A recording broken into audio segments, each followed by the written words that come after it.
Don news के programme in focus में बातचीत में निगरां वज़ीर इत्तलात मुर्तजा सोलंकी ने कहा कि नौमे के हवाले से मजमूई तौर पर तहकीक, तफ्तीश और मुस्तक़बिल के लिए कमेटी की जरूरत है जो अपनी सिफारिशात मुरतब करे। ये नहीं मालूम कि इन सिफारिशात पर अमल दरामद निगरां हुकूमत करवाएगी या आने वाली हुकूमत, मगर ये कमेटी का क़याम निगरां हुकूमत की जिम्मेदारी थी। वज़ीर आज़म ने यह मुनासिब समझा कि इनफरादी तौर पर 9 मई के हवाले से मुख्तलिफ तहकीकात चल रही हैं, सजाएं हो रही हैं या मुकदमात चल रहे हैं, लेकिन वो इनफरादी तौर पर है।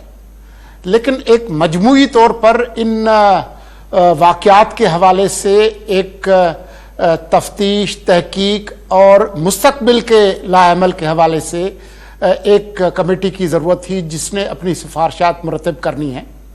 मुझे नहीं मालूम कि जो ये सिफारिशात हैं इस पर अमल मौजूदा हुकूमत करेगी या अगली हुकूमत करेगी, लेकिन ये हमारी जिम्मेदारी है। हम